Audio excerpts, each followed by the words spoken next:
The year is 1162. On the vast Mongolian steppe, a boy is born. His name, Temujin, the one who will become Genghis Khan. Life is harsh on the open plains. Tribes clash, vying for power. Temujin's father, a chieftain, struggles to hold on to their small tribe. Temujin grows up fast. He learns to ride, hunt, and fight. The steppe is his classroom, survival, his teacher. He sees the brutal reality of tribal life, the constant threat from rivals.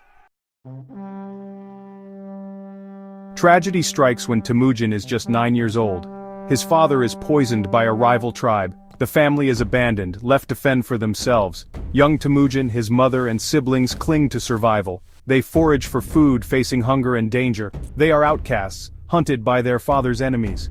Despite their struggles, Temujin displays remarkable resilience. He protects his family fiercely, a leader emerging from the ashes of despair. He vows to reclaim his father's position, to avenge this injustice. As a teenager, Temujin faces another blow. He is captured by a rival tribe and forced into slavery. They see him as a threat, a reminder of his father's lineage. He endures backbreaking labor. He yearns for freedom, for a chance to fulfill his destiny. Memories of his family's suffering fuel his determination. But Temujin is no ordinary captive. He befriends his captors, learning their ways, earning their respect. He bides his time, waiting for the right moment to strike. One night under the cloak of darkness, Temujin makes his move. He escapes from his captors, fleeing into the vastness of the steppe. Alone, but not broken, he uses his cunning and survival skills to evade pursuit. He knows the land like the back of his hand, his pursuers no match for his determination. Temujin's escape becomes a legend whispered around campfires. It marks him as a survivor, a warrior destined for greatness. He returns home, hardened by his ordeal. His spirit remains unbroken, his resolve strengthened. Section 5. Forging a Nation. Now a young man, Temujin begins to unite the fractured Mongol tribes. He understands that their constant infighting only weakens them. He offers a powerful vision, a united Mongolia, strong and prosperous. He proves himself a brilliant strategist and a charismatic leader. Tribes flock to his banner, inspired by his vision and his courage. He forms alliances, cementing them through marriage and oaths of loyalty. His reputation as a warrior precedes him. He leads his growing forces to victory against rival tribes, displaying tactical brilliance and unmatched ferocity in battle. Slowly but surely, he unites the Mongol tribes under his banner. Section 6. The Great Khan rises. In 1206, a great assembly of Mongol tribes gathers. They have witnessed Temujin's leadership, his strength and his vision. They proclaim him Genghis Khan, the Great Khan, ruler of all Mongols. The title is not just given but earned through blood, sweat, and sacrifice.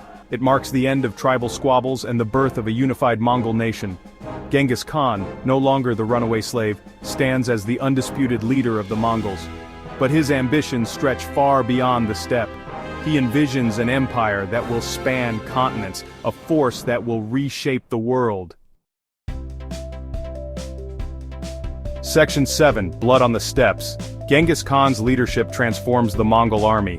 He instills iron discipline and promotes based on merit, not lineage. He introduces a new weapon to the battlefield: fear. His warriors, mounted on swift horses, become an unstoppable force. They conquer neighboring lands, expanding the Mongol Empire with each victory. The Khwarezmian Empire falls, its cities reduced to rubble. Genghis Khan's name becomes synonymous with both terror and admiration. He is a ruthless conqueror, but also a shrewd ruler who establishes a legal code and promotes trade. He allows religious freedom within his empire, a stark contrast to the practices of his enemies. Section 8. The Mongol Empire. From the Pacific Ocean to Eastern Europe, the Mongol Empire stretches, surpassing the Roman Empire in size. Genghis Khan, the boy who once fought to survive, now rules over millions.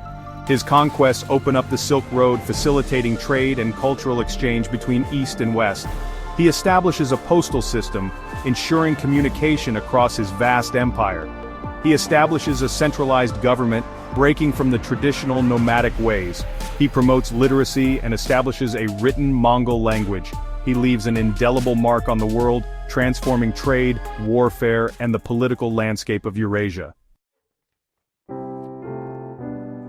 Section 9, A Legacy for the Ages.